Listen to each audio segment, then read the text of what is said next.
Let's go now to our friend Bimnet Abibi from Galaxy Trading. As always, Bimnet, welcome to Galaxy Brains. Thanks for having me. It's been an exciting week. When we recorded last week, we recorded right after the Bitcoin ETFs were approved. Yep. But now we're recording on Wednesday, and they've traded for 3 full trading days, Thursday, Friday, Tuesday. Monday was a holiday in the United States, so markets were closed. Let's get right to it. I mean, what are your takes so far on the ETF complex? I think the total flows into the product are anemic at this point.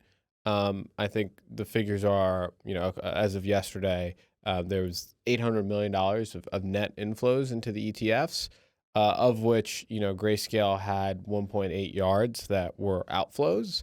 And I think a lot of the inflows of the net inflows were a function of people just exchanging Bitcoin or some other Bitcoin related exposure into the ETF.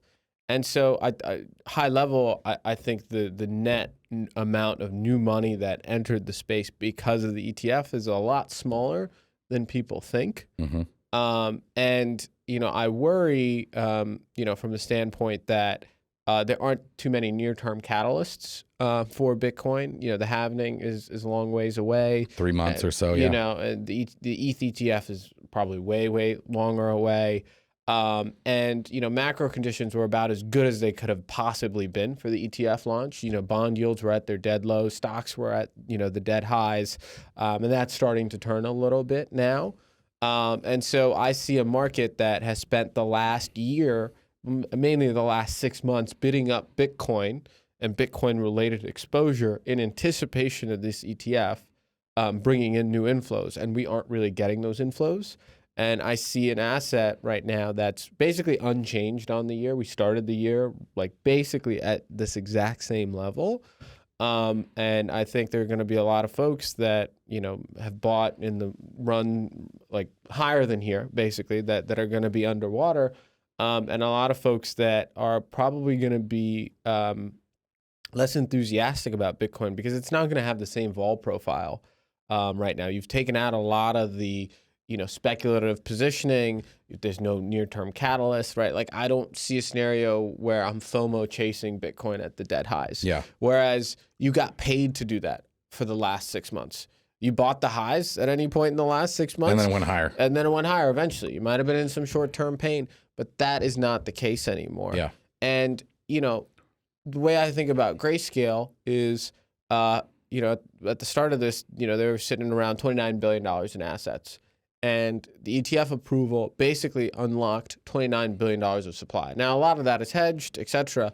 But at its core, this was the largest supply event of Q1. Mm-hmm. It wasn't a demand event, not if you're thinking about it from a near-term perspective. Right. But there's a ton of supply that just got unlocked. And so from a demand-supply perspective, it looks imbalanced to me still here with Grayscale having $25+ billion in AUM at current levels. Yep. And I think this is a market that has a relatively short attention span. And while Bitcoin was a hot narrative, around the ETF launch, that's not to say that, it's going to be on people's minds or the forefront of their trading next week. Yeah. Right. You still have, these huge other macro things going on. Gilt's moved 20 basis points today. Stocks are off. There's a lot of exciting stuff happening. And so it's going to be tough for Bitcoin to hold attention.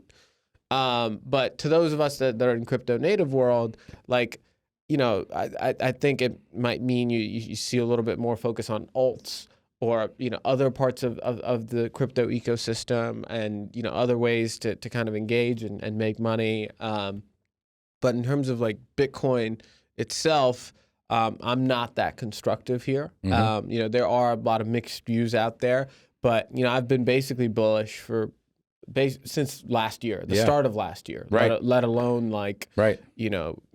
And right now I'm cautious at best. Yep, I think that's fair. If not outright bearish. I think that's fair in the near term. I think big picture, yeah, for sure. I mean, you remain a long-term Bitcoin Correct. bull. Just to clarify for anyone who I don't think anyone who listens to this show would question that. Yeah. But I agree, and I've been saying too that I think months 3 to 6 3 to 12 matter a lot more for the ETF complex than months 1 to 3. Because as we've repeatedly hammered home, the primary net new market for these products is the advisors and wealth management channel. Correct. And as far as I can tell, none of them are turning it on yet. Many of them need to wait for a month or more just for track record to add one to their platform. So I want to also be cautious to people reading too much into early AUM and volume numbers because, again, pretty much the only people that can trade this right now is retail investors. And some have disagreed with me on this. Fred Krueger disagrees with me on this statement, but that retail's had access to this for years, whether through Coinbase and River and Cash App or through the trust before they converted or through equities that are linked to Bitcoin, right? Like they've had plenty of ways. And the real platforms that don't are the bank and broker-dealer affiliated advisors, and they're not here yet. So, so in the absence of that net new demand, which I still view as net new, we've just got sort of like retail out here so far, right? And a lot of inorganic flow from these issuers as well. No, I completely agree with that, and I think the other thing to note is that this is a marginable security now, and you can get leverage on Bitcoin a lot easier if you're retail through the ETFs. Through the ETF, right? And so same way you could buy other stocks on leverage and margin. It's going to really allow people to kind of lever up if they want to in a relatively cheap way. You're going to pay like SOFR plus so that can be constructive. That is going to be constructive over the long run. But just right here, right now, it's tough to think that you're going to just break out to new highs in the next 2 months. Totally. Local highs. All right. You mentioned macro environment has shifted a little bit. I saw there was some Fed speak. Previously, dovish, was it Waller? Waller in particular? Waller in particular yesterday, was expected to be a little bit more dovish than usual on the dovish side of things. However, he came out with a message that basically said that rate cuts need to be more gradual, and there's no need to be as aggressive as they have been in the past, because of the balance dynamics in terms of growth and the employment picture. Like if employment was collapsing and falling off a cliff while inflation was coming down this aggressively, then you would need to cut. But this is a historically tight labor market, and growth is still okay. And you've got, a fiscal impulse that's still fairly robust. And, we're talking about more tax cuts now and stuff. And so, I think what he reiterated was that the cut pricing in the market was a little too aggressive.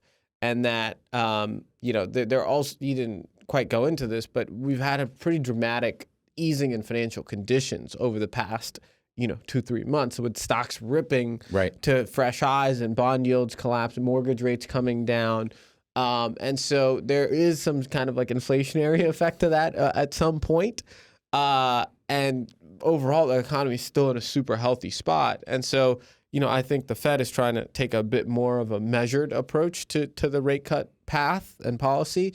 And it's not only been domestic, but you had 6 or 7 different Fed speakers come out, just ECB speakers come out last night that also reiterated similar messaging. Yeah. And you had a surprise in UK data as well to the upside. And God forbid, oil goes higher. Right. We live with the various straits and channels and canals at risk. We live in a post-pandemic world, right? That with tons of geopolitical risk, everywhere. And so, to go back to, zero interest rates or negative interest rates in the case of Europe is a very tough, thing to swallow. And it honestly, I don't think it's feasible in the world we live in right now. And so I think what basically happened is people's expectations of where terminal rates are going to be domestically and abroad have started to come up. And we've seen U.S. fixed income sell off, to the tune of about 20 basis points, depending on what part of the curve you look at. Yep. And you've had similar moves in Europe, in the ECB curve and in the UK curve as well. And so, I just think that, the world was priced to perfection, and now it's starting to acknowledge the two-sided risks to inflation. Markets are still pricing some cuts this year, but a tremendous amount. Right. I mean, was I wrong to May have looked at it's this panel wrong, but like 160 basis points. Around 150, give or take, whatever. Yeah, that still seems a lot. So did they? Especially depending on the pace, though. If they're going 50 at a time, that's 3.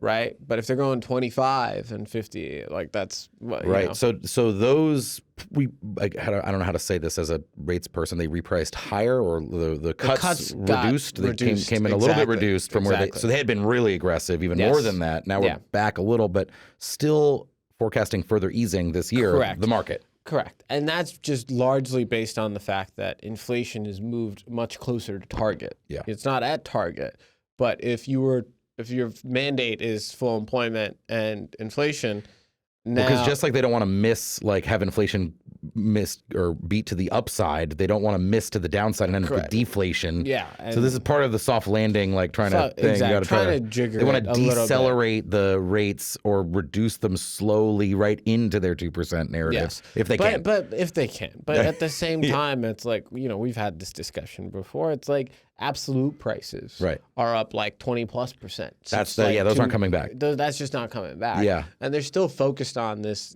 rate of growth or rate of change of prices. Right. And so that's kind of a debate.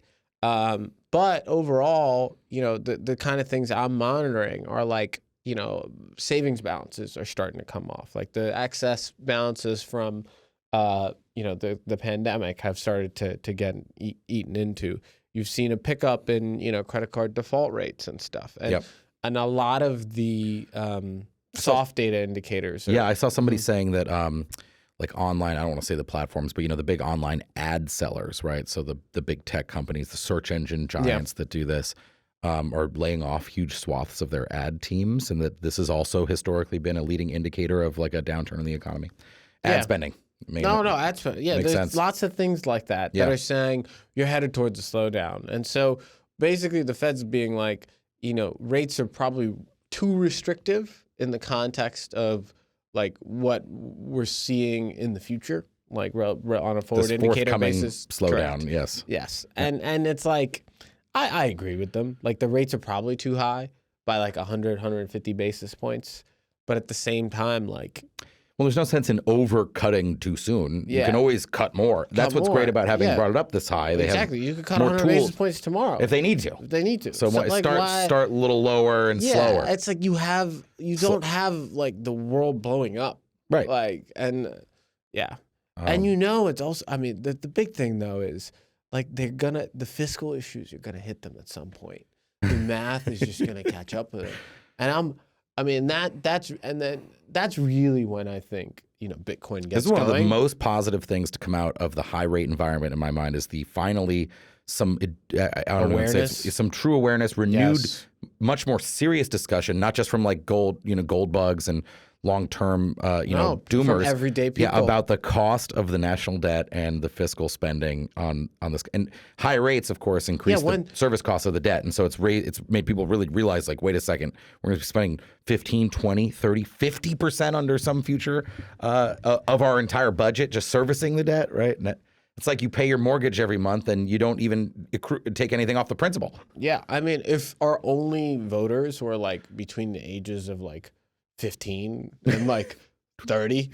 Right? Like the world would look totally different. Yeah. And like the care about the fiscal stuff, like you couldn't kick the can down the road because you're kicking it to these people. To yourself. And that's like why. I'm just like, I'm not young anymore. I'm almost 30.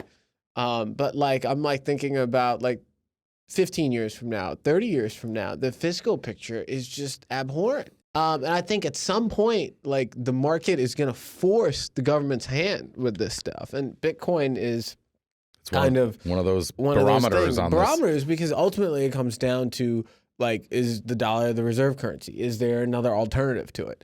Like, will like markets really push on that? Like, if people are like, I'm not buying 30-year debt anymore. Like the central bank's going to have to buy it all. Like, I'm not touching it because they're not going to pay it. Then that'd be like a moment of reckoning, and that's when you'd expect Bitcoin to go up, and also they're gonna start expanding the balance sheet pretty soon with the end of QT and then eventual resumption of QE, And that's going to be a pretty huge upside catalyst for Bitcoin. But it's just going to take time. Yeah. So no change in that. Just still looks bad. The long-term fiscal and debt servicing picture. Still constructive there. That's part of Bitcoin's long-term value proposition. If the market was only focused on trading that, Bitcoin would be at the moon. Yeah. Like, I don't even know what value it would have. Yep. Like, anyway. Bim Netabibi from Galaxy Trading, my friend, as always, thank you for coming on Galaxy Brains.